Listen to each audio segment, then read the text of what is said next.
Okay, we are live on YouTube, and UGTV will be starting in just a moment.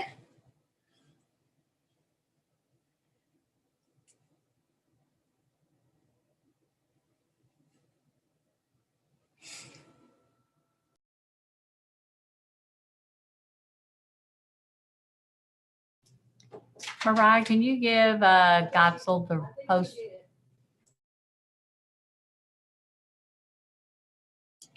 UGTV will be starting in just a moment. No, I gave it to Bridget.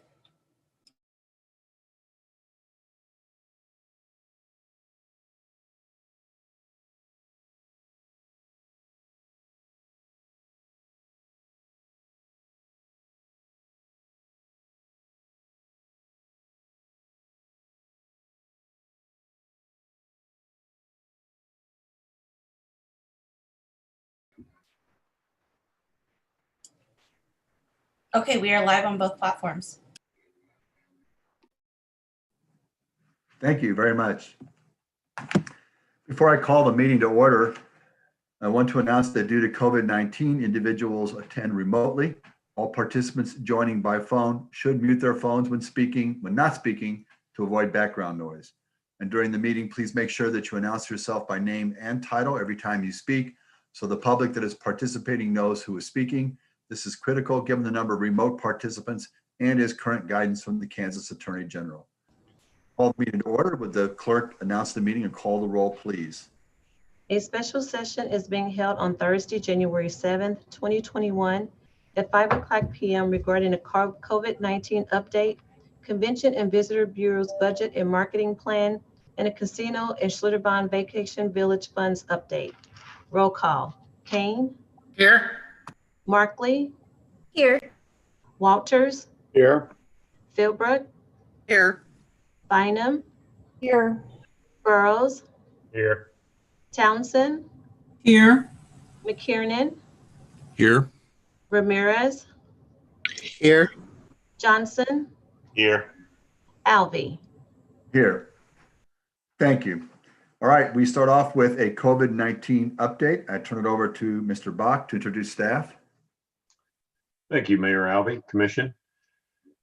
This evening, as we have done periodically over the course of the last year, we're coming forward with some updates where we are with the numbers and activity going on regarding COVID, but we also wanted to put some special emphasis of talking about vaccine and vaccine distribution tonight. So we'll have quite a few things about that this evening. With that, I will turn this over to our Health Director, Julianne Van Loo. Julianne. Thanks, Doug. Good evening, everyone. Real quick, Bridget or someone, could you please elevate Bob Bennett to be a sharer? He is a new member of our team I'd like to introduce this evening as well. We'll take it.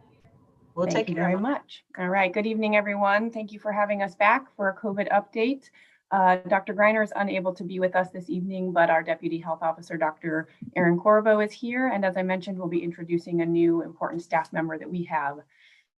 We're going to give a situational update and a little bit of an update on hospitals and health orders, but really try to dive in and give you some good information on the vaccine situation within our community.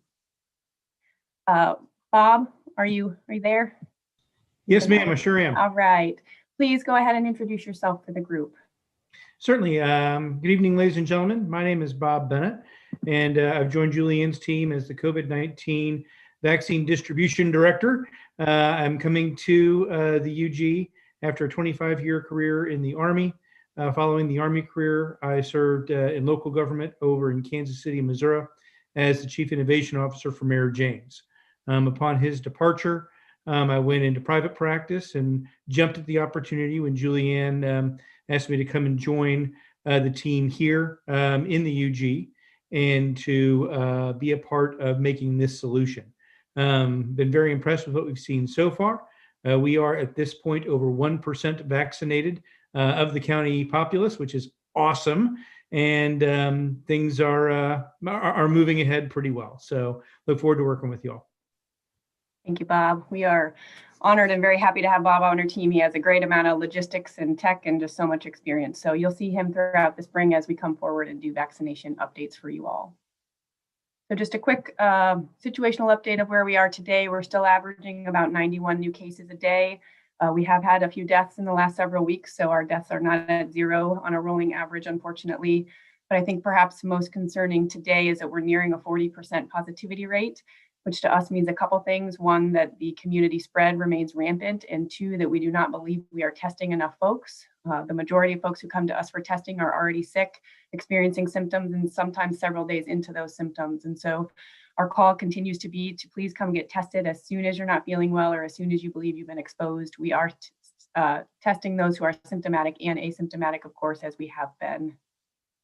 This graph just gives you a little bit of an indication of where we are. You can see on the right-hand side here, we've really had an almost 2-month surge now that we are continuing to experience. This is much, much higher and sustained that you can see than our surge that happened at the end of June into July. So we just continue to be a bit strapped on our contact tracing. And again, people are just coming to get tested too late. We don't believe that a lot of folks who are being exposed to those positive cases are being notified timely enough and coming to us for testing soon enough. So this is really just a reminder that COVID is continuing to really plague our community. It has not slowed down, and vaccines are part of the solution here, but we need folks to maintain that mask wearing and that social distancing as much as they ever have.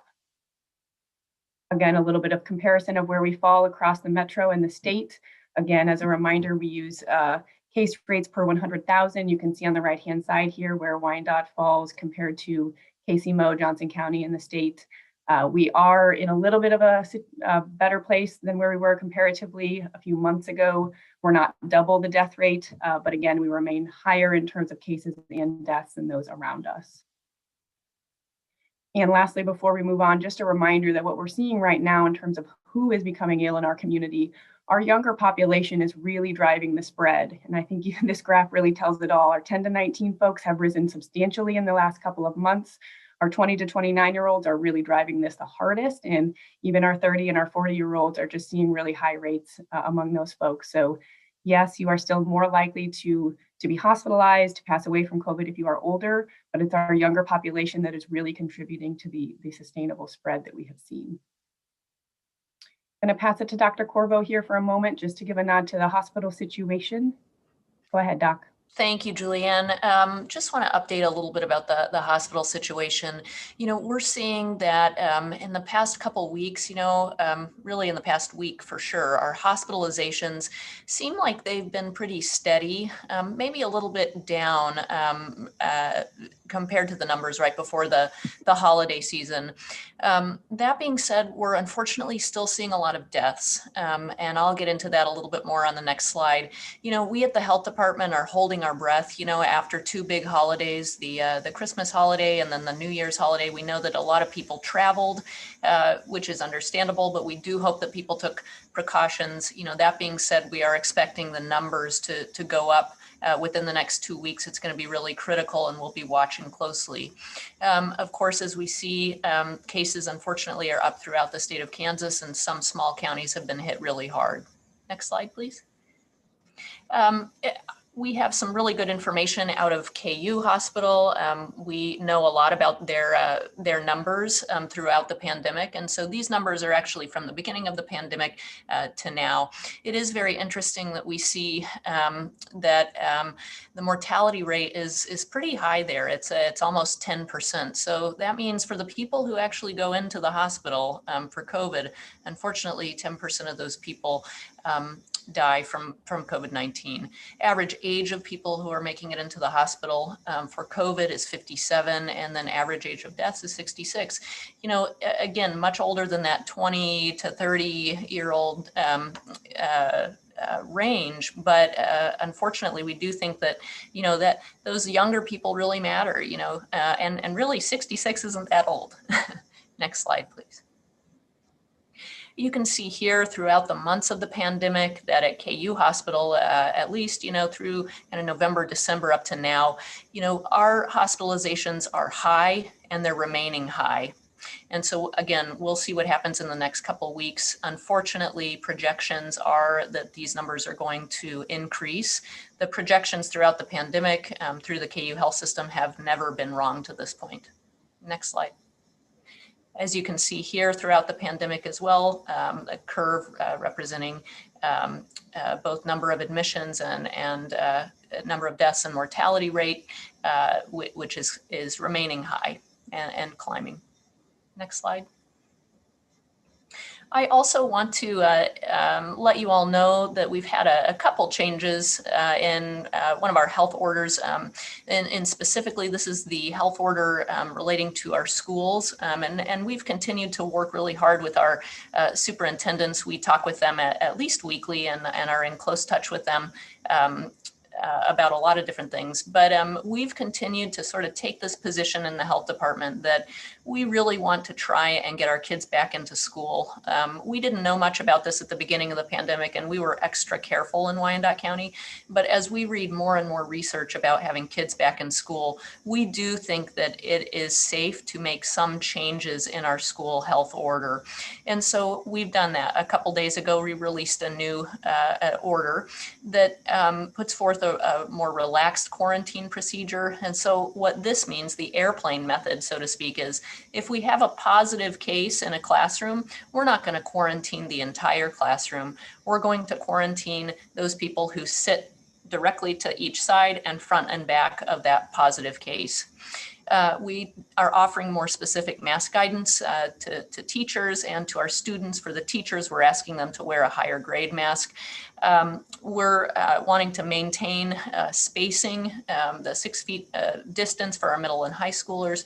For our little kids, we're asking that they consider sitting in small pods so that they can actually be at the same table together. And then those tables should be appropriately spaced. We're also going to allow our middle and high schoolers to make a few classroom changes throughout the day. We've really worked hard again on this cohorting situation within our schools, and the schools have done an exceptional job of it. But we think at this point in time, we're going to let up just a little bit and we'll watch very closely. We continue to have testing available within all of our schools so that if there's a kid who is not feeling well, we test them right there on the spot at the school and we can get results fast. Next slide. The other thing that we want to mention is that we were able to hear on Monday evening from Wyandotte County bar owners, and we just want to say that we very much appreciate that feedback. We take that feedback very, very seriously. We are taking that into consideration, and we'll be talking about that with our other area health department directors tomorrow. But we just want to say thank you again, and we think that that's important. And if we can make changes accordingly, we will, if we feel like we can do that with the current situation for the health of our community. Thank you. Julianne, I'm going to kick it back to you for some vaccine updates. Yes, now we will do some diving into vaccines, and we know folks will have questions. I'm going to try to head off some of those here, but please feel free to jot those down so we can make sure we get those answered for folks. As you all know, we began vaccinating on December 23rd out at our Kmart site. We started with our health department staff, and then shortly after moved on to our EMS staff, which we'll talk about. There are 2 additional sites that will be coming online within about a month. We hope the 1st or 2nd week of February. One in the eastern part of our community, one in the western part of our community. We know that it's very important that this is accessible for folks. Both of those 2nd and 3rd sites will also be on public transportation lines, as is our Kmart site. We are currently administering Moderna. That is the only kind of vaccine we have received to date. That does not mean that we will always have Moderna. In fact, I believe we will be transitioning to Pfizer at some point simply because we have the freezers on hand and most folks, even throughout the states, do not. It's going to probably happen that they're going to need to give Moderna to those folks who don't have the lower ultra cold freezers, and we do. So, but currently we're working with Moderna, which is a 2-dose vaccine administered about 28 days apart. When anyone comes to receive the vaccine through us, they will receive a vaccine card, which you'll see a picture of here shortly, to take with them. That vaccine card will have a date for when they are to return. So we want to make sure people know that when they come for their vaccine, they'll be scheduled for their 2nd dose. That 2nd dose will have been set aside for them. Folks do not need to worry about receiving their 1st dose and then not having enough availability to then come back and get their 2nd dose. That all happens at the state and federal levels, and they ensure that those 2nd doses are held back for us. wanted to show a couple of pics here and make sure you're introduced to Bob. We had a great media event last week and got some really good positive press on our large Kmart site. You can see on the left-hand side here, Bob is holding up the small vaccine card that everyone will take with them when they leave the site. That's the card that tells you when to come back. It also has your lot number on there and the kind of vaccine, so that if for some reason something happened and you ended up somewhere else for your second vaccine, they would know what kind was appropriate to give you. So that card is paramount, and people need to make sure that they keep that on them and very safe. We encourage people to take photos of the front and back in case they lose it. It's just a really important thing for folks to have. And in coming months, as we get into the spring and summer and fall, it will become the get out of jail free card. It will likely be the documentation you need to get on an airplane, for example, or to enter certain kinds of venues. So this card is important. We want to make sure people know that we have these cards and they'll receive one when they come to us for their vaccine. Just another example of our site here, we will have 10 lanes that go across with folks obviously spread 6 feet apart. When they get to the front of their lane, they then branch off into 2 different small kind of closed off areas. So for every lane, there's 2 people administering vaccines, which means that there are 20 vaccines being given at any given time. And it only takes a couple minutes to get people through. So we originally thought that we'd get about 1,000 folks through a day this site. We now think that we can get considerably more through than that, at least 1,500, if not closer to 2,000, if we had access to enough vaccine. And lastly, here you can see on the left, want to make sure people know what to expect when they come here. After you receive your vaccine, per CDC guidance, you do need to wait 15 minutes to be monitored. We have nurses and healthcare professionals who are there doing that monitoring to ensure if there is some sort of adverse reaction that we are ready to respond. You can see on the right here, we have a small area for anybody who does have an adverse experience. We do have EMS that can be on site with us within 4 minutes of the Kmart site. Again, I mentioned we have nurses, we also have AEDs, we have EpiPens. We just want to make sure people know that we are prepared in the event, the unlikely event, that we would have some sort of a negative response to the vaccine. So where are we today? As of today, we have received 2,900 vaccines. We actually only received 800 in our first allotment from the state. They chose to really tap into local federally qualified healthcare centers, or FQHCs, throughout the state to assist in administering the vaccines. That is because throughout the state of Kansas, there are a lot of health departments that are small and are not able to pull off a site like ours at Kmart, and that really need to rely on those community partners for that implementation of vaccines. And that's great in those communities, and we will continue to tap into those methods in our community as well. But we are prepared, and we do have the space, and we do have the staffing to manage a much higher volume than a lot of the health departments around the state. So we have partnered really closely with some of our FQHCs here in Wyandotte County to obtain some of the vaccine that was originally allotted for them. So you can see here, Vibrant Health sent us a large shipment, or we picked it up from them.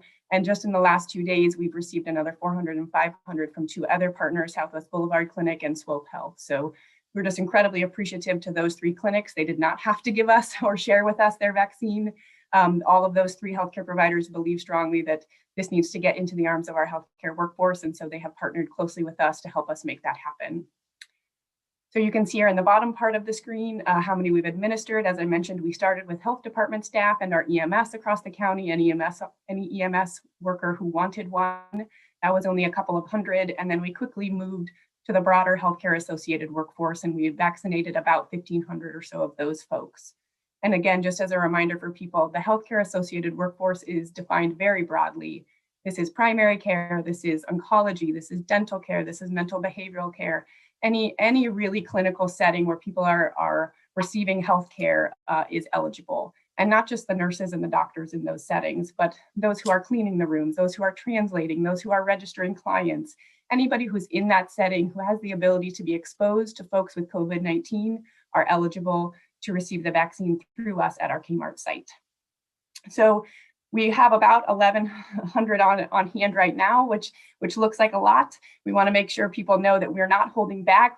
As you can see in the top part of the screen, we obtained just 900 doses in the last 2 days. So without those new 900 doses, we would be sitting with just 200 vaccines right now and about to run out tomorrow, in fact, because we have more than 200 folks scheduled for tomorrow. So we just want to make sure people know that we are getting it out into the community as quickly as we are getting it.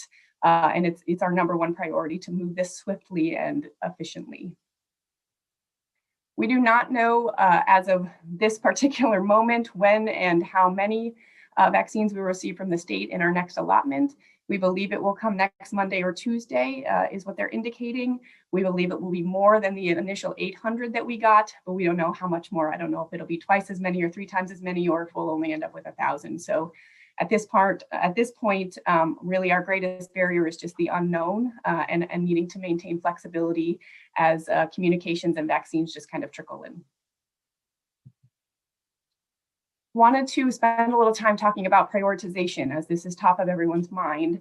Part of the reason, commissioners, you did not get this presentation very much ahead of time is because literally 30 minutes ago, we received an updated version from the governor, who had a press conference this afternoon, I believe at 4 o'clock, putting out new phases. These are not drastic changes to what they previously had, but there are some modifications. So I'm going to start real quick with what we've been working off of so people know where we've been coming from. We've been really honing in. You can see on this red box here on what the state health department has told us we could do, which again is healthcare personnel, long-term care, EMS, health departments, and starting to move hopefully within the next week or two into other first responders beyond EMS. And then we were planning within the next couple of weeks to move into this yellow box here, which expands to other public-facing workers in essential and critical infrastructure, teachers, school staff, childcare workers, and individuals at high risk. So this is what we've been working off of and planning. Again, now you'll see, and we can send a link out to what the governor's office put out today, but there are some modifications. So we are still working in phase 1 on the left here, which of course still is healthcare workers, long-term care folks. There is a bit of an expansion there. You can see senior housing or long-term care supported independent living. That is a broader group than just the tight knit of specific long-term care facilities that have been getting vaccinated by CVS and Walgreens. So there is a piece of that population that the health department will need to pick up. There are congregate living facilities within Wyandotte County that are not termed long-term care.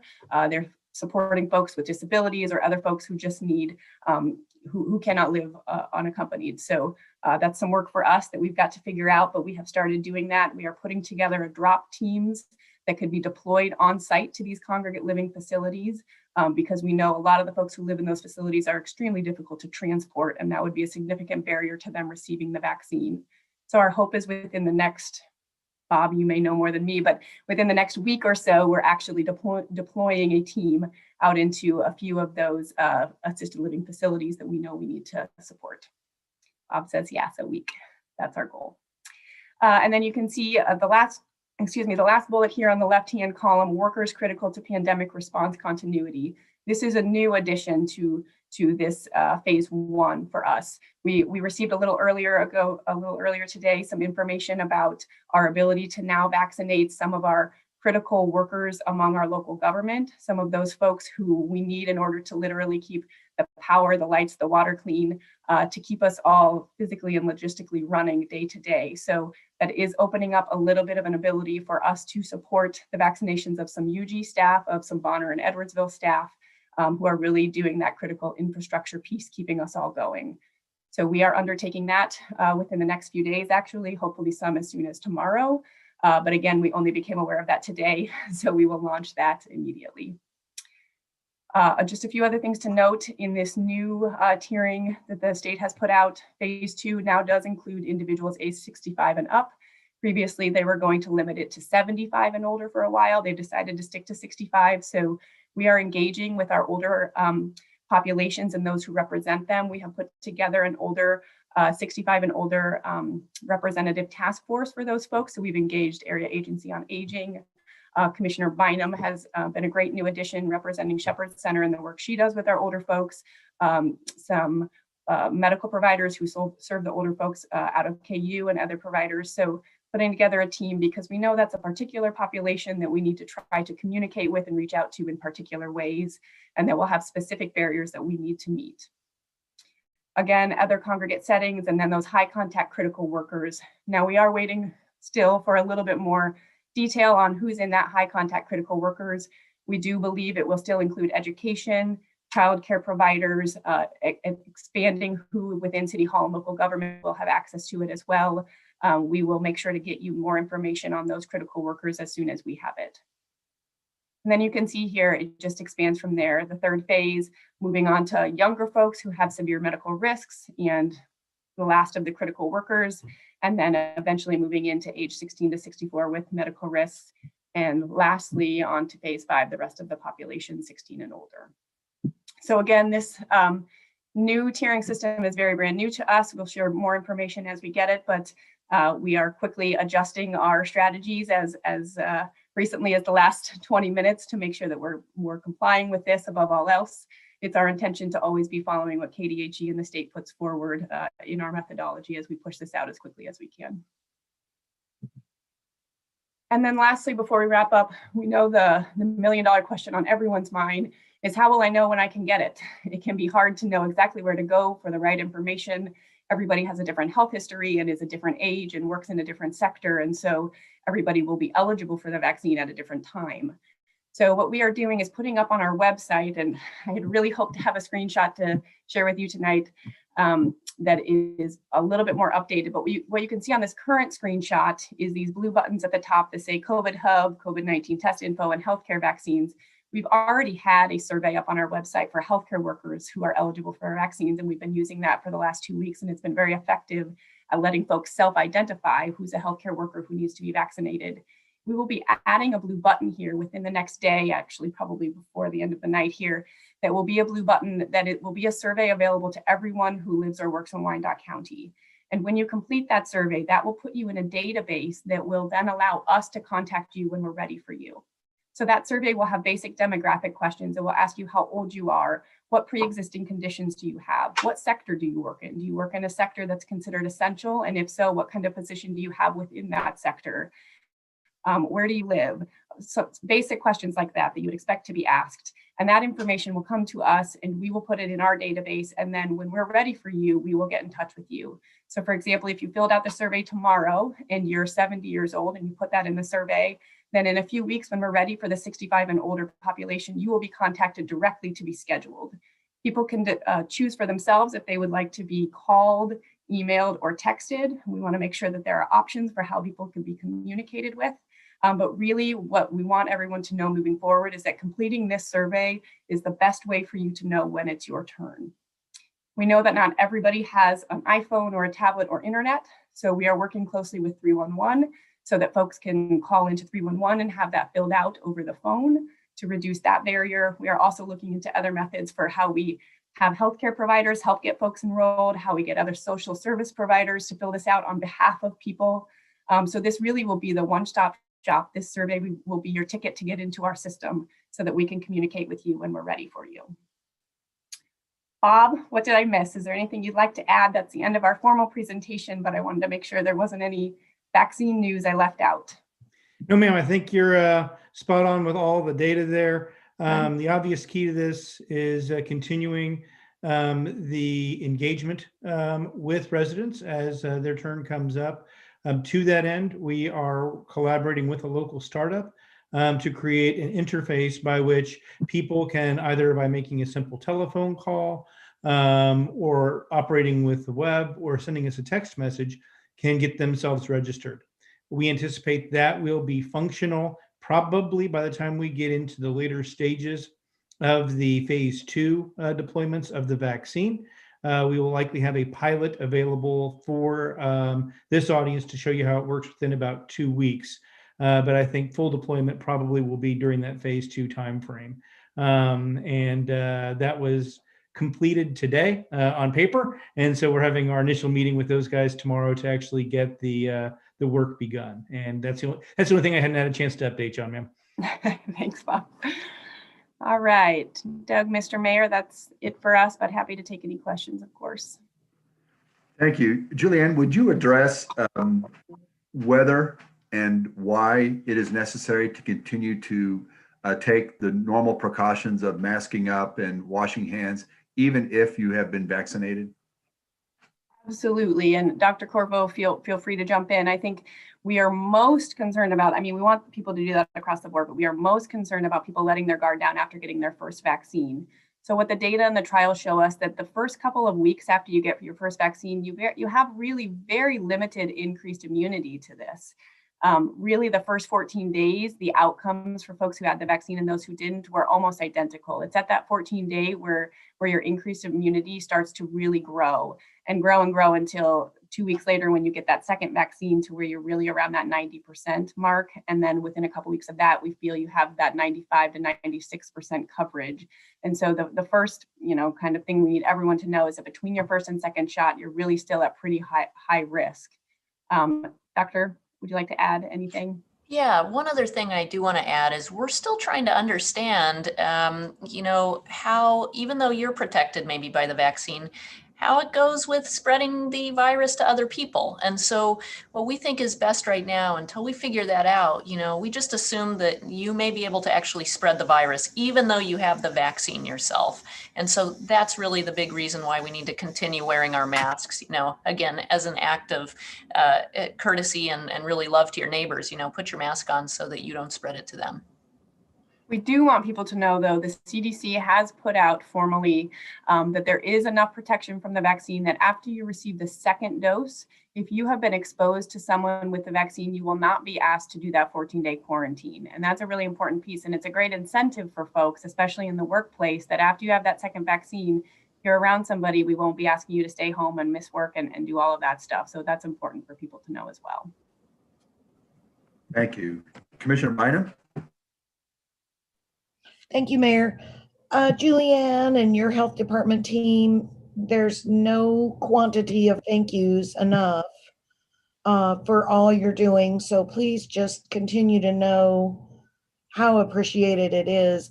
My question is just way back early in your slides, just speaking to the 38% positivity rate. Can you just clarify for us one more time? 38% of what? Those tested?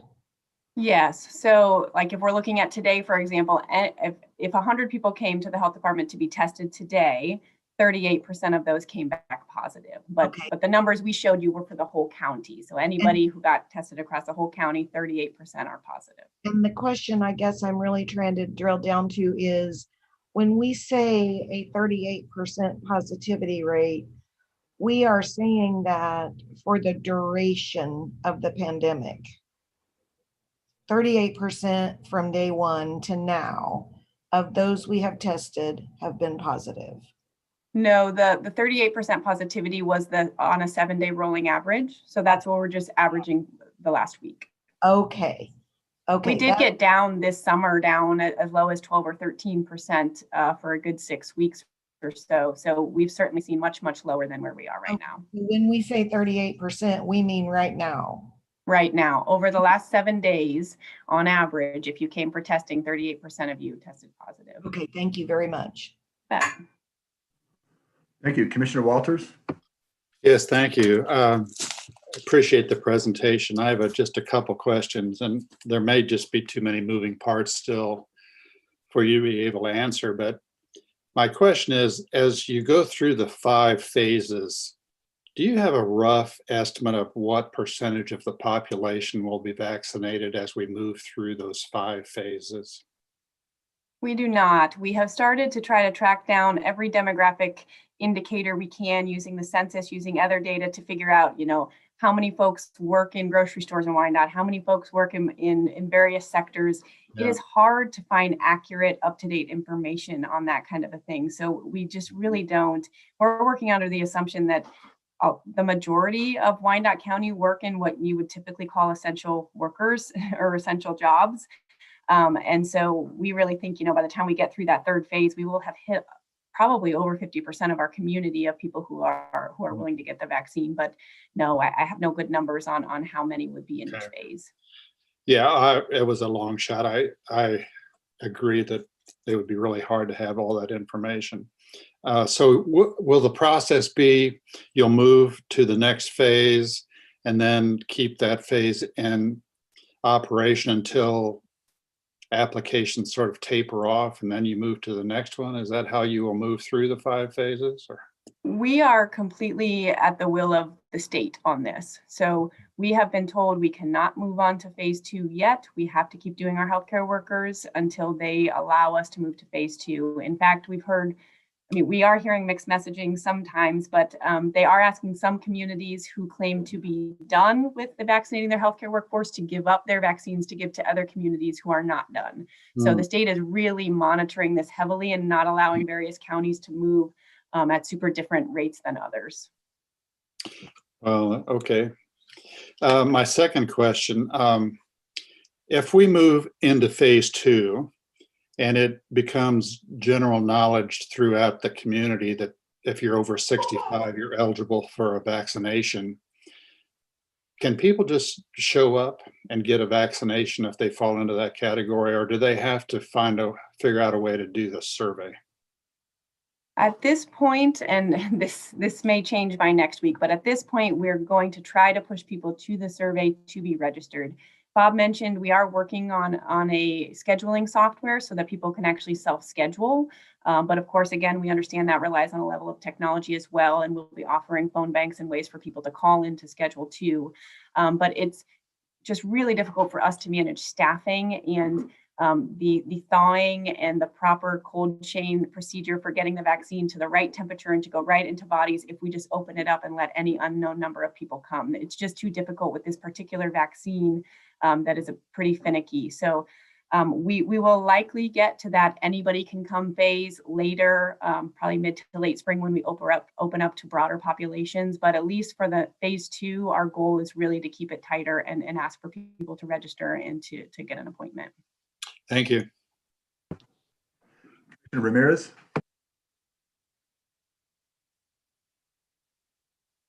Yes, thank you, Mr. Mayor. I'm going to echo the words of Commissioner Bynum. There is no amount of thank yous that we can give to you, Dr. Greiner, Dr. Corvo, and the health department and everything you have done these last months. It's incredible. I had a chance to tour the vaccination facility, and it astonishes me how fast you guys, the health department and our logistics department, how fast you guys were to transform a old Kmart into not only half a testing site, but also a vaccination site. That it baffles me. So I thank you for that. It's amazing how fast and thank you, Bob, who's you're brand new. You've come on and you've taken this head on, and I thank you for that. We all thank you for that. I was still that day after I left, I was still thinking about it the whole day of like, I can't believe like an old Kmart is now a vaccination site, and the logistics of everything. I speak for my district. We thank you for all that you have done since March. We thank you for what you continue to do. As I always keep saying, Wyandotte County, every decision we've made is based on data and the health and well-being of our community, not based on politics. So thank you for that. I again, like Commissioner Bynum, we can't thank you enough. There's not enough thank yous in the world for it. You're gonna make me cry, Commissioner. I'm a big sap, but I do appreciate you also giving a nod to our buildings and logistics folks. I would be remiss to not point out that John Kelly and his team has been, quite frankly, phenomenal. Those guys scraped 3 tons of scrap metal out of Kmart with their bare hands and tools. I mean, it's phenomenal what they had to do to pull stuff out and then re-outfit that building. So yes, the health department designed it. It was our brainchild, but we didn't make it happen, right? That was buildings and logistics, and we could not have done it without them. But thank you very much, Commissioner. That means a lot to us. Commissioner Johnson? Thank you, Mayor, and thank you, Julianne, for the work that you're doing. Dr. Corvo, everyone that's part of the staff deserves a great deal of kudos from the top all the way down to the bottom. And we have to continue to say these things because we just could not do what you all are doing. I've always been concerned about the number of persons that have negative reactions to the vaccine. And I don't know, could you speak to that a little bit? I'm sure it's not a lot in terms of percentages, but maybe you could just speak to some of the effects that the vaccine could have on different persons. Absolutely. Doc, do you want to take that one? Sure, I can say a few words about that. You know, I do want to say that we've had really good luck at our site, and we haven't had any major reactions. You know, the things that I've heard about and Dr. Greiner's heard about is mostly just sort of some swelling and redness, you know, at the site of injection. You know, we've even been able to follow up with a couple of the patients to ensure that they're feeling well and stuff. And so we're really committed to taking the time to do that and such. So again, I just want to emphasize that we are more than prepared, you know, for any type of reaction that may occur. You know, there was some reports, of course, initially that some people who have a history of severe allergic reaction may have a severe reaction from the vaccine. We have not seen that in our community, and we're grateful for that. But boy, if we did, we would know what to do. We've written protocols on how to, you know, ensure safety for all the people who come through. Our staff has been well trained on that, and so we are prepared. And I do want to emphasize too that I just feel like this is a really very safe vaccine. I've been so impressed with the data, and so you know, make a good decision about it, everybody. And talk with your doctors and your family. But I tell you what, we're pretty jazzed about the vaccine. But I appreciate the question about the safety of it. I know it's on people's minds. And we plan to, going forward, you know, have webinars, Q&A sessions. We're going to be putting out messaging about this, you know, over and over again. We talked a little bit about this on our weekly messaging video that we do. We made that video today. That'll be up tomorrow. And so continuing to ensure that the community feels safe. Well, and you know, I appreciate that, Dr. Corvo. You know, of course, it just takes one article that you see in the nation's papers, and that kind of leads us to false conclusions. Is, you know, in terms of, well, you know, there's something wrong, you know, potentially with the vaccine. I think that speaks more so even in the communities of color. And you know, I think that just as we, Julianne, were talking about how we were to get the information out about COVID testing, I think we're going to have to continue to push the need for vaccination within the communities of color, where there may be a little bit more apprehension than other communities. So I just want to put that out there as something that we need to really contemplate as we roll this out overall to our community. So with that, I'll concede the floor. Thank you. Absolutely. I mean, I do want everyone to know our comms team is hard at work putting together a multi-pronged communications campaign with particular messaging to various subpopulations. Some of the fear and mistrust that you allude to is absolutely warranted, given the history of the things that have been done to certain populations by the healthcare workforce and B, local government. So there are two levels of fear for some of our populations that we need to overcome and build trust with. It is our intention to do just that. I think we've started to do that with testing, but you will start to be seeing messaging, and we will come back to you when we have a lot of our messaging kind of ready, so that you guys know what you'll be seeing in the community. Commissioner McKiernan. Thank you, Mr. Mayor. First of all, again, I'll echo the thanks of my colleagues. And I will say that I did get one of your communications today in another role, not in my commission role, but in a different role. And I have to say, I was very impressed, not only that you tracked me down in that role, but with the detail and all that was in the communication itself. So well done on that. And before I get to my questions, and I just have two simple questions. I do want to thank you for recognizing that 66 is not that old. So anyway, just a couple of questions. I saw that you had listed that there were 182 deaths recorded at KU, but we only have 198 for the county as a whole. So did KU in fact have the vast majority of the deaths of Wyandotte County residents, or are some, and I think the answer is some of those are not Wyandotte County residents, you just included that number to show the death rate of those who are hospitalized? That's correct, Commissioner. Yes, that is not all, that number is not comprised of Wyandotte County residents specifically, but of people who are admitted and then unfortunately die at KU Hospital. I wanted to give a sense of sort of this really huge hospital that's drawing, patients from all over the metro and region and sort of where we're at. I believe we have more than 200 deaths in Wyandotte County. I believe 201. Julianne, would you confirm that? Correct. And the numbers we share are only people who have a Wyandotte County address, of course. Yeah. And one of the reasons I bring that up is to just confirm that when we report data to the public, we are accurately reporting the data for Wyandotte County. We are not unintentionally or intentionally lumping in data. These are Wyandotte County numbers, and they are accurate numbers when we put them out. So good on that. Speaking of data, at least a couple of weeks ago, and this may have changed, one of the things that I was hearing in the media was, and the state of Kansas is last in the nation in giving out the vaccine. Certainly, as robust as your preparations are, it would certainly not seem that our infrastructure for delivering the vaccine is the roadblock. Where is the roadblock, and why were we, at least for a time, last? There's a couple of roadblocks. I think I'll join at least the larger health departments in the state in saying we just aren't getting our hands on enough vaccine. We have raised that to KDHE to let them know we could handle the administration of a significant larger amount than what we've seen so far.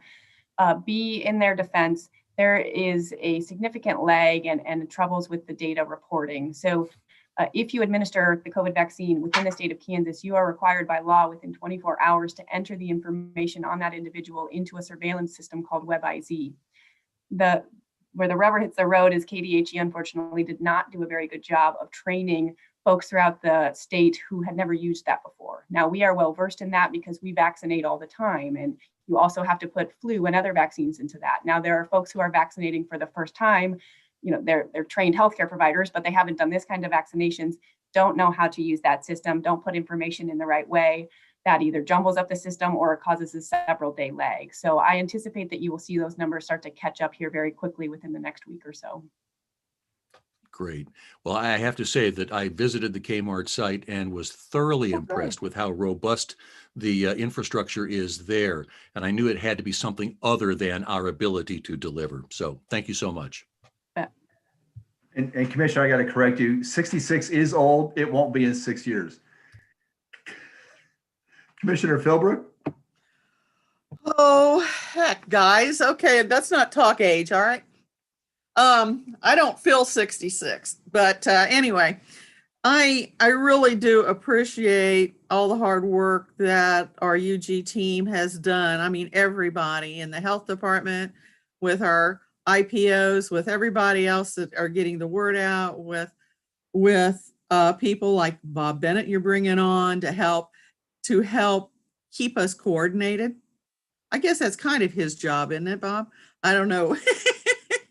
Yay, a coordinated person, because I know that everybody, that all the work they're doing, it's pretty hard to herd the cats and keep them going in the direction they need to go. It's a good thing that the folks in our health department and the people that work with y'all, you guys kind of have some kind of a, I don't know, mental link or spiritual link that you're all on the same wavelength, so you're not going in different directions. And I want to say that this is very impressive. I was very impressed with the facility, of course.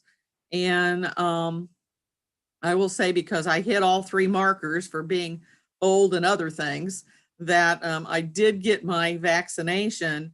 And you know what? It was pretty unexciting. My flu vaccination hurt more than my COVID vaccination. And I didn't have any negative responses to it or anything. I was very impressed with how they were handled. The nurses in the back were loading up the syringes and getting everything ready to go, and how effective everybody was at the front end. And it was just really amazing. The waiting area, I mean, that's a fun part, trying to herd people in that waiting area. Yeah, you guys need cattle probes for that, but that's a whole different thing. And then it's just, there's no way I can thank you guys enough for your hard work, Julianne and Dr. Corvo. And I know Griner's not there, but you can give him the word. And thanks for coming on board, Mr. Bennett. I appreciate it. I'm sure we'll be able to say more glowing things about you later as you proceed through this crazy onslaught. And just thank you. Commissioner Burrows. Thank you, Mayor. Ms. Van Loo, Dr. Corvo, and please pass this on to Dr. Greiner. I sincerely appreciate you being available Monday evening for our subcommittee's public comment session. I think it was extremely important. We hear from the struggles our small businesses are dealing with during COVID. And I personally want to thank you because I know you have been extremely busy and that you took the time to listen. And I truly believe that benefits our community. It also assists in the communication between the data that is being presented not only here this evening, but that continues to be communicated to us as commissioners. Thank you. You're all tireless, and I sincerely appreciate and respect the work that you do. We're partners in this process, but you clearly demonstrated Monday evening your willingness to listen, and that really does pay dividends in this discussion to the community. So those are my comments, and please pass along to Dr. to Dr. Greiner that I sincerely appreciate your involvement Monday evening. Absolutely. Thank you, Commissioner. We'll pass the message on for sure. Thanks. Well, thank you for the presentation. Next, we have a presentation on the budget and marketing plan from the Convention and Visitors Bureau.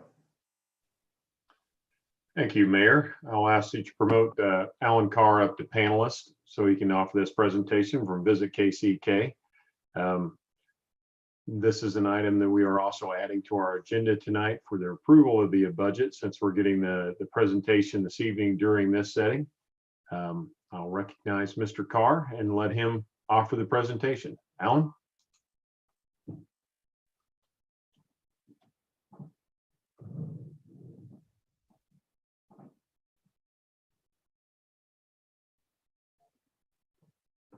Alan, if you're talking, you're still muted.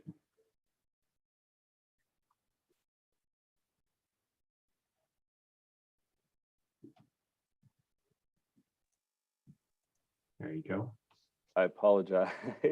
I'm just getting the presentation set up here. I appreciate you having me this evening.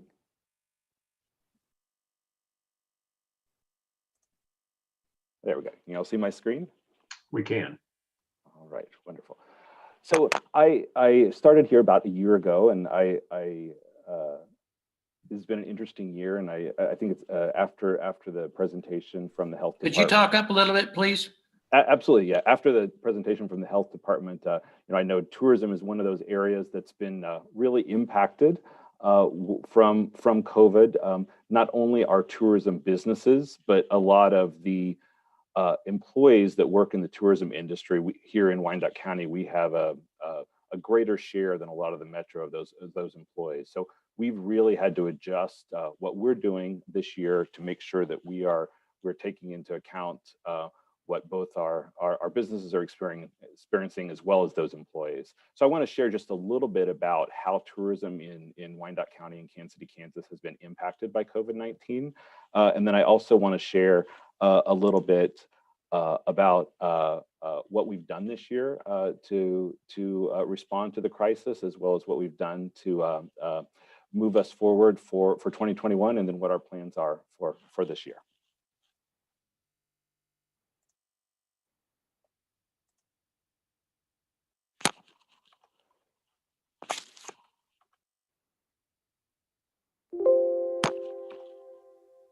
So to start off,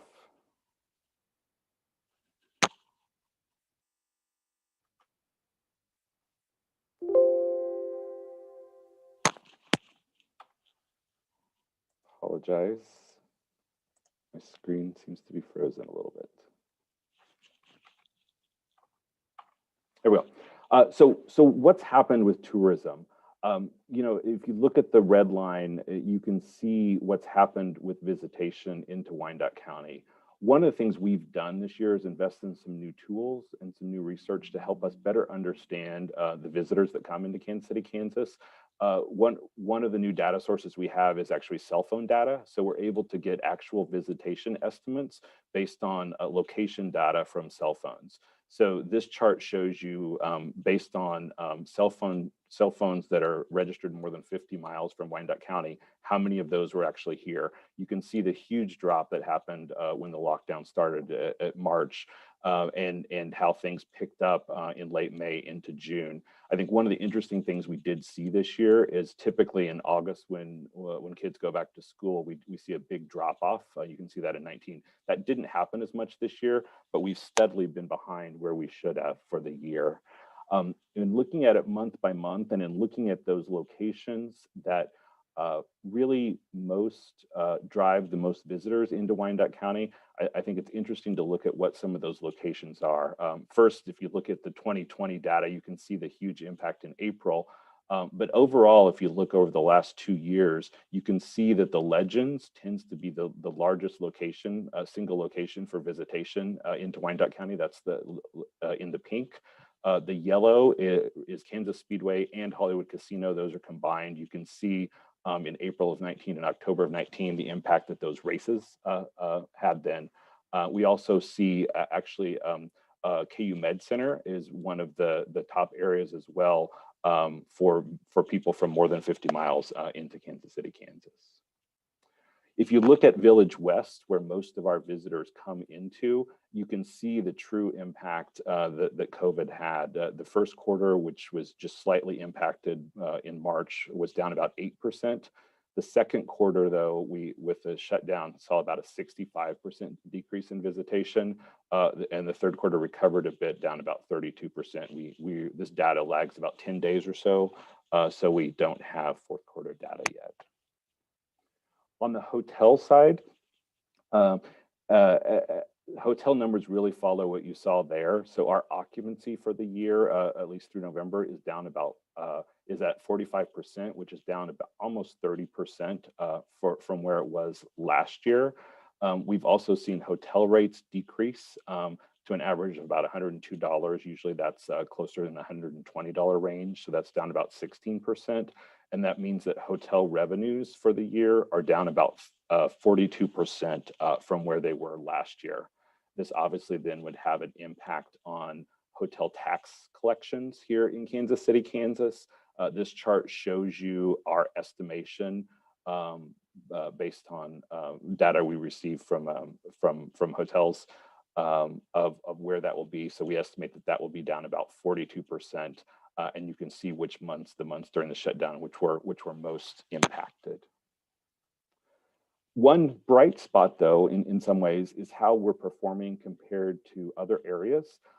This chart shows you, if you look at the vertical axis, the average daily rate. Traditionally, Wyandotte County has one of the highest average daily hotel rates in the Kansas City metropolitan area. This is due to a number of factors. First, we have a lesser number of hotel rooms. A lot of those hotels are newer, mid-range hotels, so they charge a little bit higher rate. We also have a lot of suite properties or properties like Great Wolf Lodge that have a higher per room rate than some of the other areas. So we continue to have the highest rates in average rates in the metro. And also on the occupancy side, as you see, if we move over to the right side, we've had one of the higher occupancy rates. So we've been able to maintain, despite the drop we've seen, better than some other areas. Only Clay County has been performed better over the course of the year. The places we're seeing that have had the most impact, Jackson County, Johnson County, and even Lawrence, are really heavily dependent on group tour business, meetings and conventions, sports business, and those things have really been impacted. We've been able to sustain more with those individual leisure travelers. I also want to share a little bit about what we've done this year to respond to the crisis. The first thing is we tend to talk to people outside of Kansas City, Kansas. We're about getting those visitors into the area. So we really shifted our focus to support those local businesses that were hurting and that were needing support, restaurants in particular. We created a campaign called Support Local KCK during the shutdown, where we created a section on our website where we listed all the restaurants that were open during the crisis, those that were offering carryout, those who were offering delivery. And we started messaging that to the Metro and to locals to really to highlight and spotlight those restaurants and encourage people to dine and support local businesses. We also wanted to make sure that as people were stuck at home, that they had an opportunity to still get messages about Kansas City, Kansas, and explore essentially from their house. So we have a program where it's called Guide by Cell, where we have signage at some of the major sites throughout Kansas City, Kansas, where you can go call a number and get an audio tour on your cell phone. We converted that into a virtual tour where we added pictures and video and promoted those online. And we got a lot of great response to this of people going essentially from their living room and exploring sites throughout Kansas City, Kansas. We also created coloring sheets to give people activities, families, activities to do. One of the interesting things we did is we actually partnered with some local artists to create these sheets to better tell the story and learn more about Kansas City, Kansas. And then finally, when the lockdown was lifted, we launched a Miniscapes campaign to really encourage safe travel and those activities, especially outdoor activities that people could do and really be socially distanced. And we got some good activity there. In fact, despite travel being down and people not traveling, our website actually has grown a lot this year. We've had a 38% increase in page views in 2020.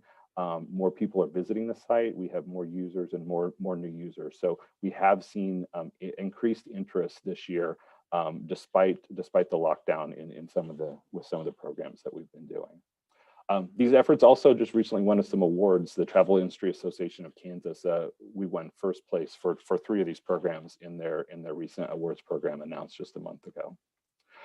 One of the other big initiatives that we partnered with some of our local organizations, sister organizations, the Chamber and the Wyandotte EDC, was our Keep Waco Well initiative, where we want to really communicate with travelers that Wyandotte County and businesses here in Wyandotte County are taking the pandemic seriously and are taking precautions to really make sure that people are staying safe and that people can travel safely.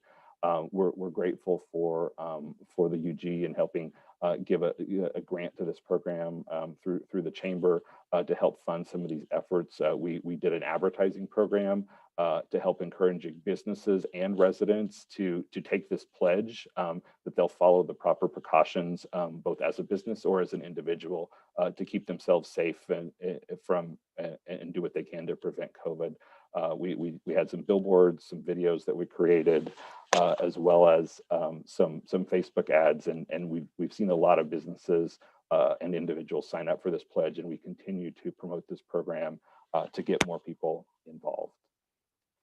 The other thing I wanted to just briefly touch on, one of our big initiatives this year has been our brand and visual identity of what we look like as an organization. And I always use the analogy of this of a book. Our brand is really, it's the book, it's the story of who we are as a place. It's the story of who we are as a destination. I think a lot of times when people focus on branding, they focus just on the logo. And the logo is like the cover of the book. It's what makes people interested in picking up the book, but it's really the book and the story we're telling that people are going to remember and going to talk about. So we've got to make sure that we do a good job of both telling that story, but also having an attractive cover. And so that's a big project that we worked on this year. And there were 3 big challenges that we wanted to address through this. The first is just the fact that, and we saw this in the research, that there's a lot of confusion out there about the Kansas City and the 2 Kansas cities and who is Kansas City, Kansas, who's Kansas City, Missouri. We saw from our research, if you get farther than about Topeka, people don't really realize that there's much of a difference. They don't really recognize a lot of the difference between Kansas City, Kansas and Kansas City, Missouri. So we wanted to make sure we're addressing that and doing a better job of differentiating who we are as a place. So with our new visual identity, one of the ways we've done that is we're moving away from the KC campaign that you've seen a lot of people adopt to, and we're embracing Kansas. So you see Kansas City, Kansas, big and bold in our logo, but both the city and the state. We're saying it twice to really differentiate ourselves and make sure people understand that Kansas City, Kansas is a different place than Kansas City, Missouri. We're also using a lot of color to tell the story in a visual way of the diversity, both from a cultural standpoint, but also from a diversity of experiences that you can have here in Kansas City, Kansas. And we think that this really sets us up nicely with some of the other destinations out there that will help us stand out. One of the other areas, as I said, is who we're talking to and the story that we're telling. So we know that there's a lot of activities and experiences you can have here in Kansas City, Kansas. And so there's really three groups that we've identified that we want to talk to. Those regional families, those are those prime visitors out to those major attractions at Village West, people from Wichita, people from Manhattan, from Omaha, and we want to make sure that we're targeting messages to them. One of the new groups that I think we're going to be spending more time talking to are what we call urban explorers. These are the people that are really more interested in culture. These are people that are more interested in neighborhoods, in trying local restaurants and shops, and so we're going to be doing a lot more activities to talk about those opportunities here in Kansas City, Kansas. And finally, sports. With all of the professional sports venues we have, as well as the amateur sports opportunities, this is a really big market for us from both a visitor standpoint as well as an event standpoint. And so that's something we're going to be increasing our resources around. And finally, as I said, telling that story. One of the things I think we saw in the research is you have done a great job of developing these major venues out in Wyandotte County, but in some ways, those have been so successful that in some ways people have lost the identity of who Kansas City, Kansas is. So people will say that they're going to a race out at the Speedway, they're going to a sporting game, they're going to Great Wolf Lodge, but they don't necessarily equate that to going to Kansas City, Kansas. So we want to bring those two together and tell the story not only of those great experiences you can have out at Village West, but those things you can do in the neighborhoods and what happens in the neighborhoods. And there's a couple ways that we're going to do that. And I want to show you a new video that will do some of that. That's one of the first ways we're doing that.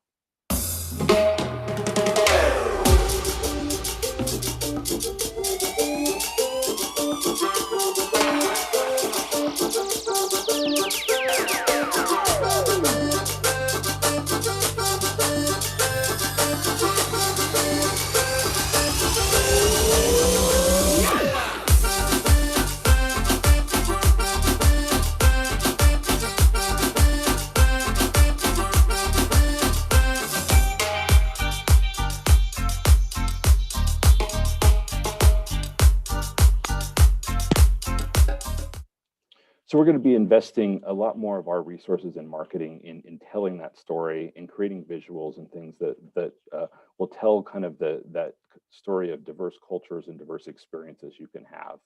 One of the other major initiatives that we've kicked off is our Trails initiative. And this is a way to really reach out to those urban explorers and promote more of the neighborhoods and the experiences you can have throughout the neighborhoods. We are hoping to launch 2 of these trails per year. We launched our first trail back in October. Hopefully you've all heard about the Kck Taco Trail. This features more than 50 restaurants that serve tacos here in Kansas City, Kansas. We have an online pass that people can download and sign up for and go out and explore these restaurants, check in, and then earn prizes. We've actually seen greater success in this program than we anticipated. In just the first month, we had more than 2,600 people sign up for the program. As of just before Christmas, that number was up to 4,500 people. We've already had over 3,000 people check in at restaurants here in Kansas City, Kansas. And believe it or not, we've actually already given out 121 prizes based on the number of restaurants that people have attended.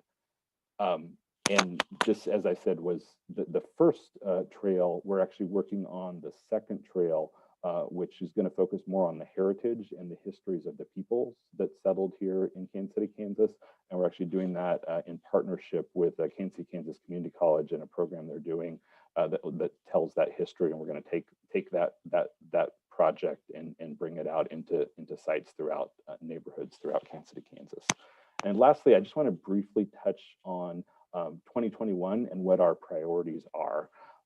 From a budget standpoint, we see our budget as being pretty stable. I think that's one of the things we're very grateful for, the support of the commission in keeping that budget stable. I know a lot of CVBs and destinations have had large swings in their budget because they're more directly tied to the tourism tax. I think we're on a contract basis, so it makes it a little different, but we appreciate your support in keeping that stable. That really, I think, is going to give us an advantage over other destinations, especially here in the metro, in getting our message out and when people are ready to travel again, to really better capture that.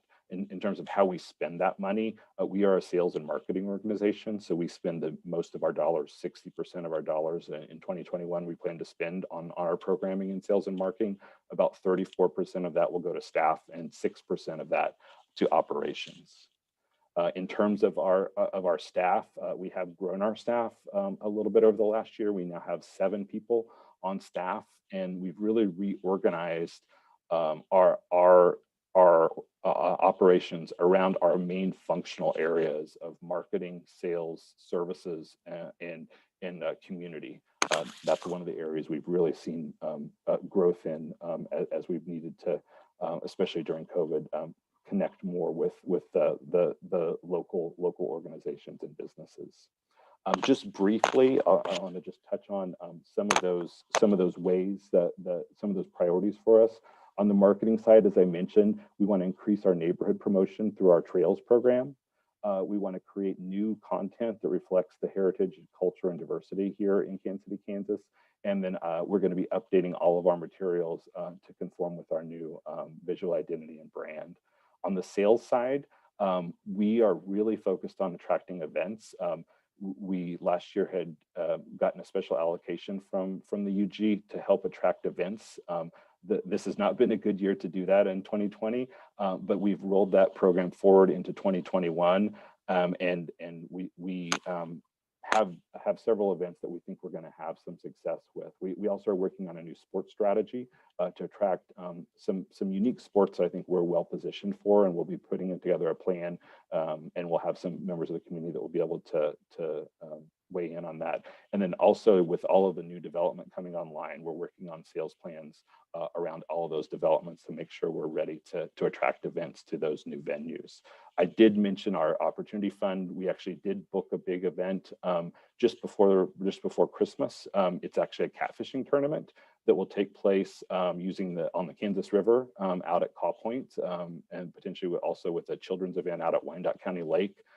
This is actually 2 events, a regional tournament in the fall of 21 and a smaller event qualifier in the spring of 22. But this represents a total of 1,600, almost 1,700 hotel room nights to Kansas City, Kansas for an economic impact of about $1.3 million. On the services side, we're working to improve the visitor experience once people are in town. One of the things that our board has been keen on through our strategic plan is to really improve the wayfinding and the signage here in Kansas City, Kansas, so you better know that you've arrived in Kansas City, Kansas, and you can more easily find the tourism places and attractions around. But we also want to look at our visitor center and offer some expanded opportunities there. And as I said, on the community side, we're working to grow our relationships with neighborhood and community groups, continue to participate in community initiatives, and build better relationships with some of those non-tourism businesses here in Kansas City, Kansas. Thank you for the time. I'd be happy to take any questions.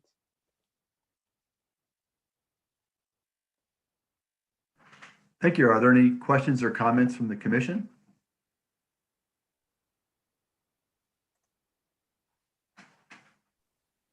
I am not seeing any. Oh, Commissioner McKiernan, there we are. I'll go ahead and on behalf of my colleagues say thank you to you and your staff and everybody at the CVB. This is really impressive. It is a well thought through way to reach out to more people, to get more folks into our community, to appreciate all of the places that there are to visit, to have fun, to stay, to work out, whatever it might be in Kansas City, Kansas. So I want to say well done. Thank you to you and your staff. Thank you. Yes, thank you, Alan. Excellent presentation. Very good information for us. And Commissioner Kane and Mr. Cross, we expect you to bring home the Catfish Trophy to Wyandotte County. We will. We probably need to do that during the week, right, Mr. Kane? I absolutely think that's a good idea. I will tell my boss that the mayor's going to pay us both to go out there and do that. I will sponsor the team. I got my pocket. I'll dig up bait for you. How's that? Deal. Perfect. Well, thank you again, Alan. That's wonderful. I look forward to the Catfish tournament. That's awesome to bring those folks in. That is just awesome. Yeah, and I should mention that's actually the second catfish tournament that we've booked. The first one was a series. It's actually a local group that was going to have four tournaments in 2020. Unfortunately, COVID impacted those, but they are planning those events in 2021. This event actually heard about those events, and I think people are discovering just the awesome opportunities, the catfishing that exists at that confluence of the Missouri and Kansas River. And so this one is a group out of Ohio that contacted us and wanted to bring their event here, and we're excited we were able to make that happen. I think we should order about 10,000 more pounds of catfish and trout to go along with that tournament. Commissioner Townsend? Thank you, Mayor. Good evening, Mr. Carr. I wanted to echo Commissioner McKiernan's comments about the ingenuity that you and your group have shown in marketing. There are a lot of things that, despite COVID, have to go on. For instance, eating. So by marketing the taco trail, where you get your food and go, and you've identified, hey, this is a new thing, so I'm going to have to get on that trail. And hopefully you can add barbecue as a new trail that may already be in the works. One question I have about the catfish event, which is going to be at Cobb Point in my district, that's wonderful. Is it open to people who are not actually fishing? Because if it's not, something's fishy about that. Yeah, I don't know all of the details. I believe that spectators may be allowed. Part of that, this is in the fall, so we're counting on hopefully that we'll be under fewer restrictions with COVID. But I know, I believe you can register to participate, but they may have some events. As I said, I think one of the things they're looking to bring here would be a children's tournament that would take place out at Wyandotte County Lake, and so I think there will be some opportunities for sure. I think for the community to participate.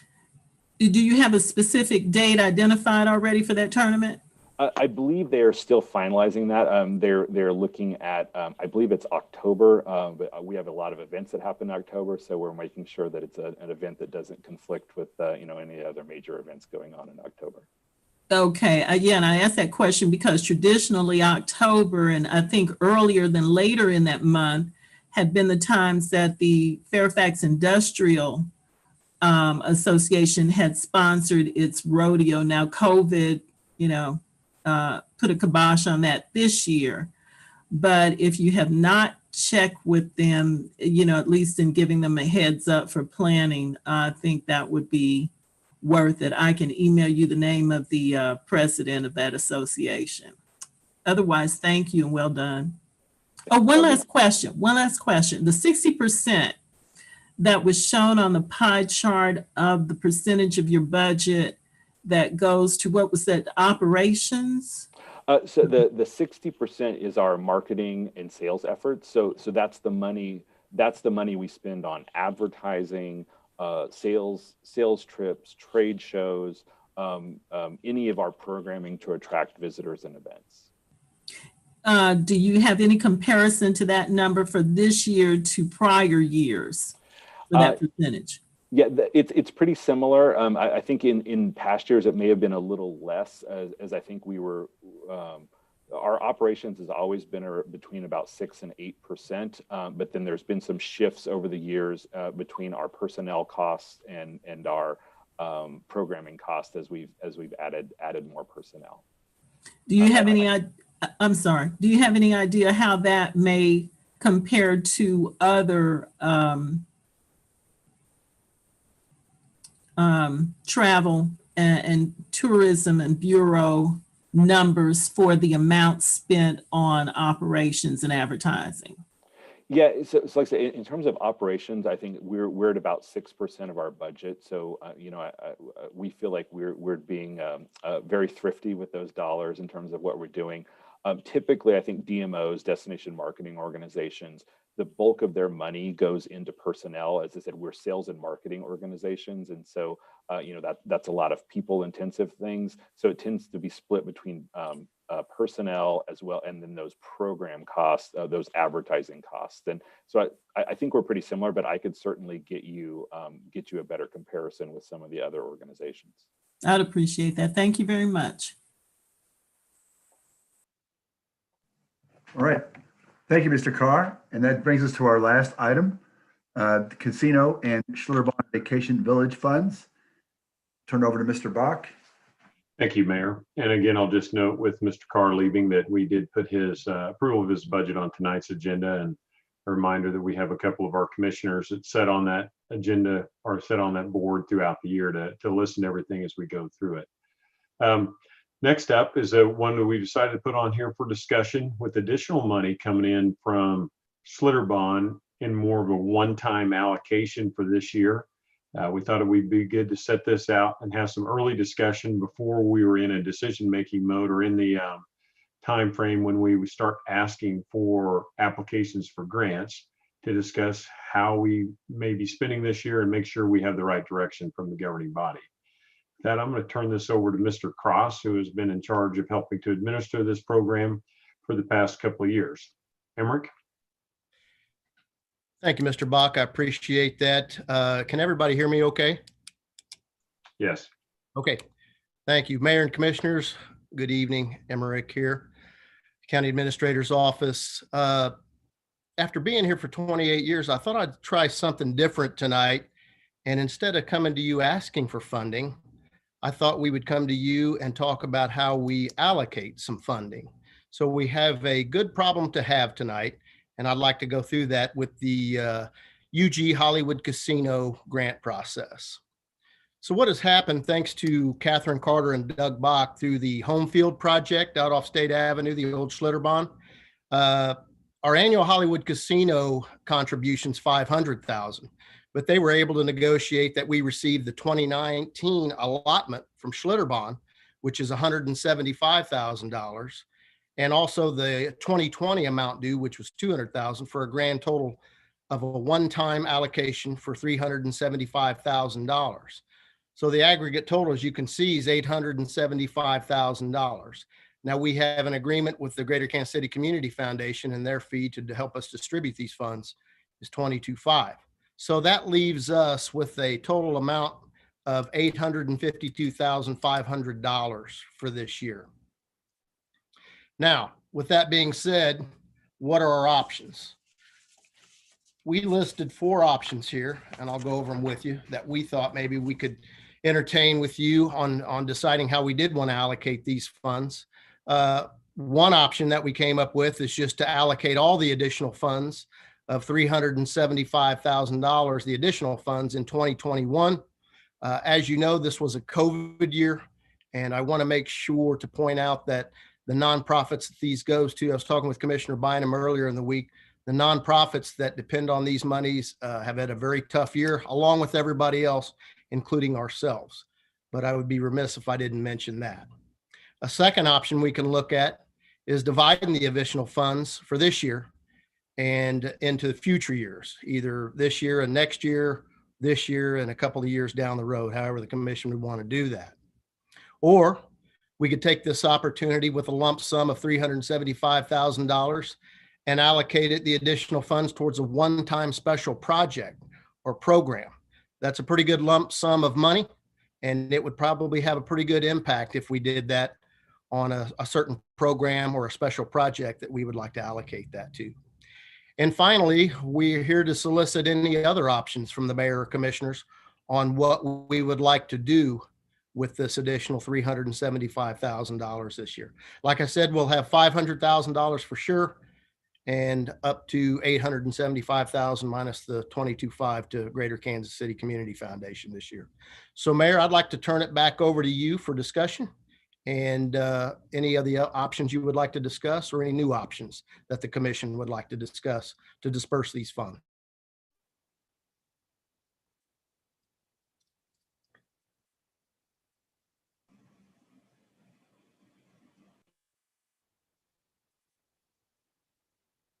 Sorry, Commissioner Ramirez. Thank you, Mr. Mayor. Emmerich, I can't remember. We had this conversation, I believe, in November, our last meeting. How much was allocated for the one trail that we chose for our new trail system? How much did it cost for that one trail for, I believe it was, I can't remember the name of the park, but how much is that project cost? Commissioner, I apologize. I don't have those specifics from last year's allocation. And you're talking about last year, correct? Yeah, I believe it was in November when we had Angel came to us about the new trail system. Clam Park. Clam Park, yes. Oh, for yes. How much, do you know how much that cost for us to put that new trail system in Clam Park?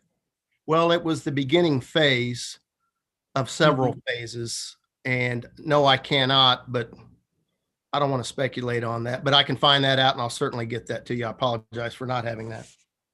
Okay. My reasoning for the question was, I could see where option one, it's a one-time big investment. And then also option two is dividing it with however many years we choose to. And then third one, I'm leaning towards one or three, because I think with three, depending on how much that trail for Clam Park was, maybe this additional amount could go towards creating and saving up and creating for the next trail, whichever trail we choose next. So that was my thinking. Like I said, for me it could be, and honestly, any of these options I would be open to, but I think three would be a good one to look at, because I know, everyone knows Parks and Rec has a special place in my heart. And so I think with something like this, I think we could, even if it's not with the trail system, but if we can find something in our Parks department that we can make a big investment like this, I think it would be very good for the community to have this type of investment. Sure. Okay. Commissioner Kane. Well, I hate to be selfish, so we could put the $375,000 into Wyandotte County Lake. But I'm not selfish, but I take it. But I would rather divide the additional funds for this year into the future years, just in case some of that money dries up. And that's it.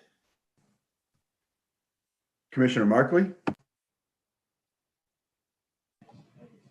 Thank you, Mayor. I do think this is an opportunity to put money toward our Parks and Rec master plan, which unfortunately I think is one of those areas that we do a master plan and then the money is gone and we don't have anything to put toward it. So I think it is an opportunity for that. I did want to just clarify, particularly for those who might be watching who don't know how this fund is used. I'm assuming these funds are still limited to the purposes that we set forth for the original funds, which were all health related. So it isn't money we can just take and, for instance, pay for police officers or something like that. Is that correct? Yes, ma'am. That's a good point. These funds were supposed to be allocated to things for Wyandotte Countyans to eat healthy and to live a healthy lifestyle, an active lifestyle.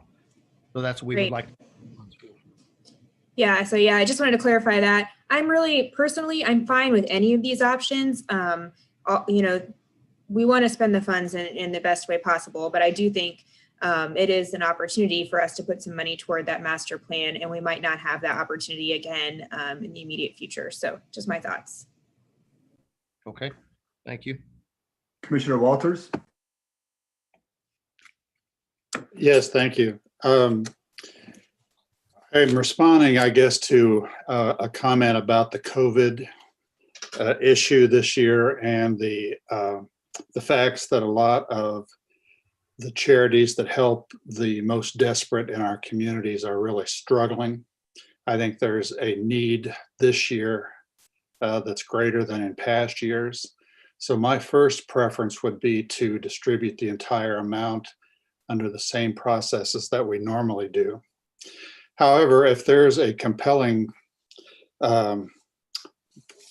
single project, I could also be interested in hearing about that. But my first choice or my first inclination is to get it to the charities as quickly as possible.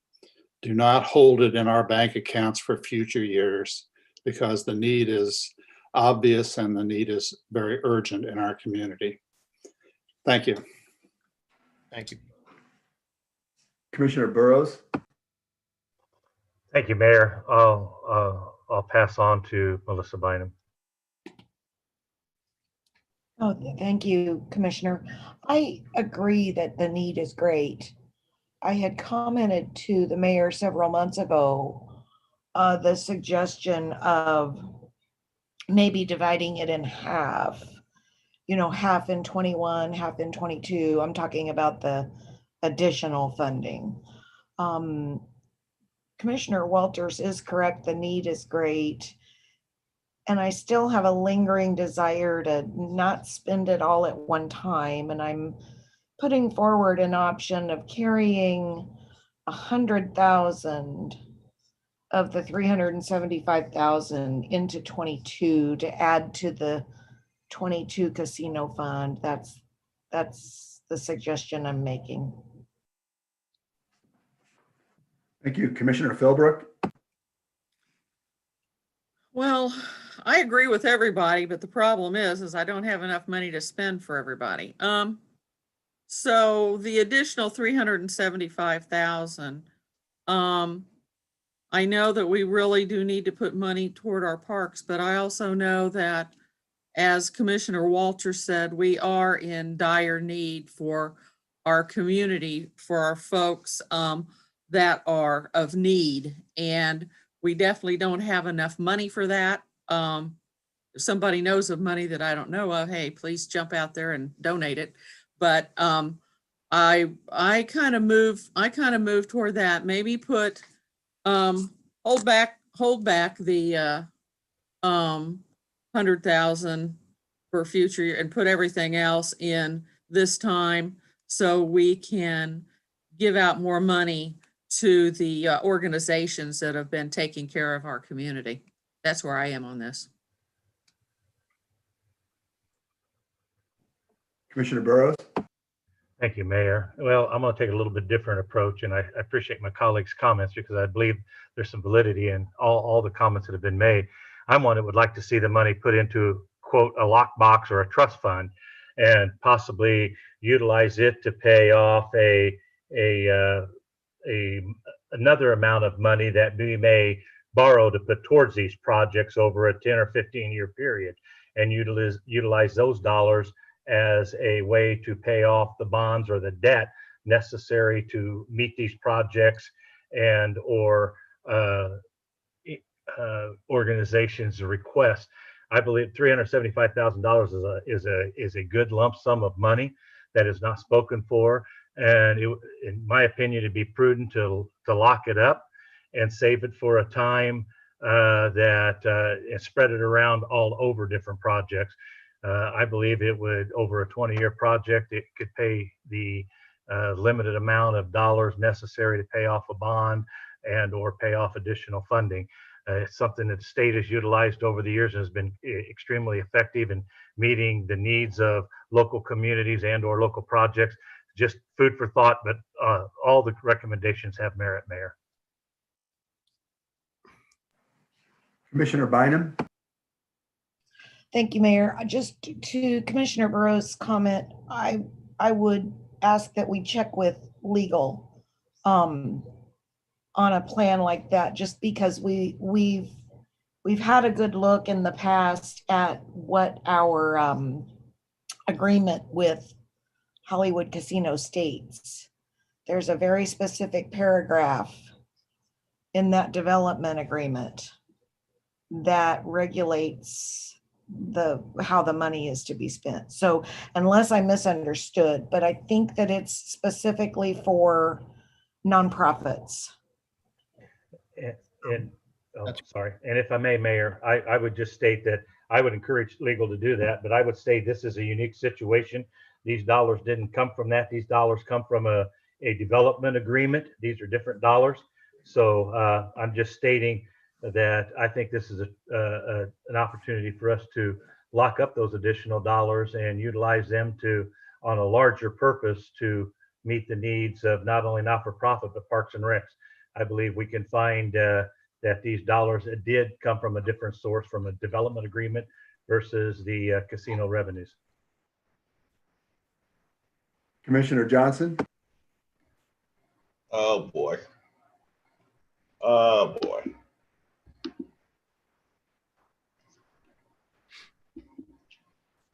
Okay, where am I? You're on, Commissioner. Am I unmuted? Can you hear me now? Yes. Yes, sir. Okay. Oh, my goodness.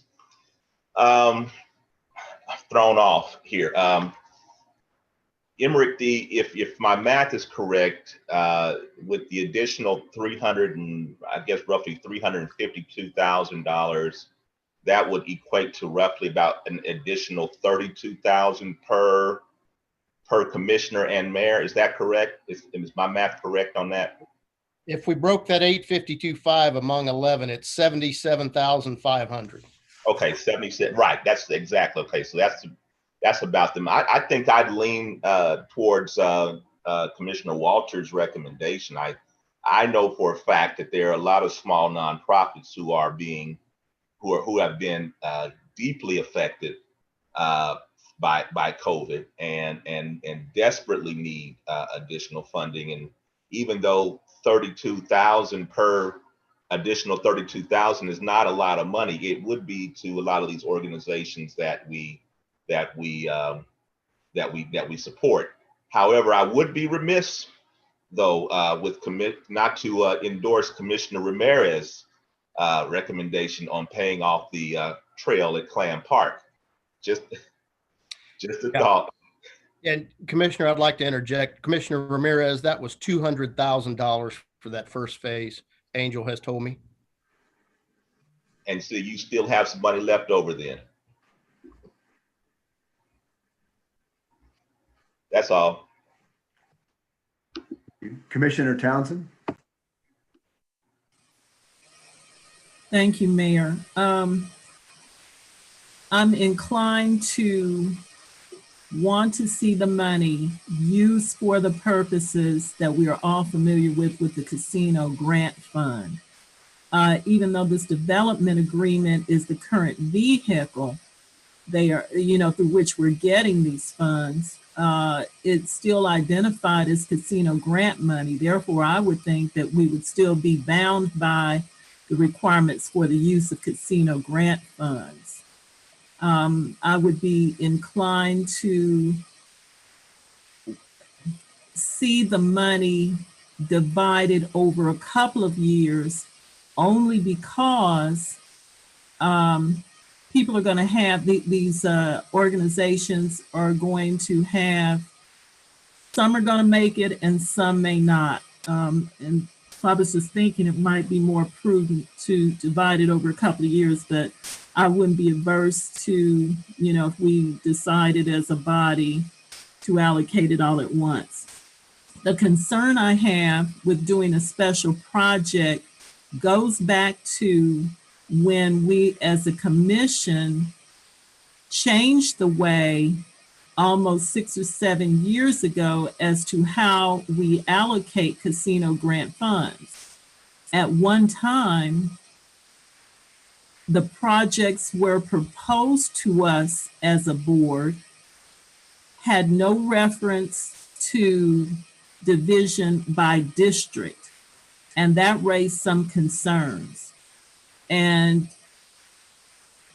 I've come to appreciate the fact that as a commissioner, I can look to assisting not only worthy organizations in my district, but others who are maybe domiciled outside my district but could help. So that is the thing that gives me pause with addressing one big project. So not open, not totally against it, but I recall that, these district allocation methods came to us because it was more fair in getting the money out through the county. So those are my current thoughts. Thank you. Mr. Bach, did you have a comment? I just was going to answer and clarify on the these monies coming from the Schlitterbahn account. The agreement with Schlitterbahn in the original language with them were to donate it for us. It was to be charitable, but it was non-restrictive in nature. So it was really fully up to the commission's designation as to how you would determine you would spend that money. That's all, Mayor. Thank you. Commissioner Walters? Yes, I'm hearing this conversation. I just thought I'd put out there that, it's always been divided into 11 equal parts. And I would have no objection if some commissioners wanted to hold back some of the portion of the distribution from this year to next year, or delay it to the following year. I would say that we allow them to do so. And if a commissioner decides that they do not want to delay and want to get the money out to the public as quickly as they can, they could go ahead and do that. At the end of the day, there would be no change to the overall distribution per commissioner, and they could decide whether they want to do it all at once or meet it out more evenly. Thank you. Yeah, Commissioner, I was thinking along those same lines. I certainly, any place we put the money, it will be well received and helpful. I do think that there are certainly, obviously, there are some not-for-profits who need some additional help this year, given the pandemic. For instance, if you look at Avenue for Life, their fundraising was down significantly this year, and they've just done a tremendous job, especially with some of our poorer families providing food and working on homeless issues. So they are desperate need for help. But I also see that, so all the money could be spent this year, but also it's a large chunk of money. It might be better to distribute it. And the fact that the commission already does have that option to not expend all their funds in any year for that matter, is an option for those who want to move this on to the next year or even a year beyond that, carry over. Commissioner Burrows? Thank you, Mayor. And I think between the discussion that we've had this evening, and I appreciate Administrator Bach clarifying the comment I had made earlier. We are mindful that there was care funding that went into a lot of our not-for-profits and those that are challenged financially. We don't know exactly where we're going to be with federal funding that will come down to the state and then to the local government for disbursement among our not-for-profits. I understand and appreciate that. This is a fairly large sum of money that we as a commission would be challenged to set aside, as I stated, to fund projects all across the board. These are discretionary dollars. If I'm to follow Mr. Bach's comment in reference to what I consider monies that came in through a development contract versus casino grant money. And if that would be the case, I mean, there's nothing that says we couldn't find an additional bonding or borrowing resource that would keep that locked up and pay the interest and or costs of such funds and pay that out over 10 years, which would allow us to spend actually more money on more projects and meet the needs more timely throughout our community, whether it be for not-for-profits, whether it be for parks or for individual projects in commissioners' districts. Just food for thought. And I do respect my fellow commissioners' comments and requests on how to spend this money. But I just thought I would at least present this avenue of how to utilize the limited resources we have at this particular time.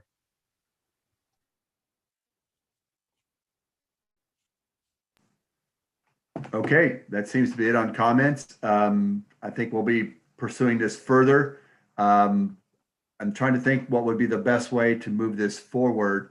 I think if we would come back to us, Emmerich, with some summary comments, what we thought, and then we can, I think, probably move this forward as a commission. Obviously, there's no urgency, but I think within the next month or two, we should revisit this and come to some conclusion on it. Sure, and I will do that, Mayor, and I have the 2021 casino grant timeline up on the screen now as a reminder. So we get started with that application available in late February. So we do have a little time. We'll put all the notes together and bring it back to you and proceed from there. Thank you very much. Yes, sir. All right. All right, that concludes our special session. We will reconvene at 7 for our planning and zoning and regular commission meeting.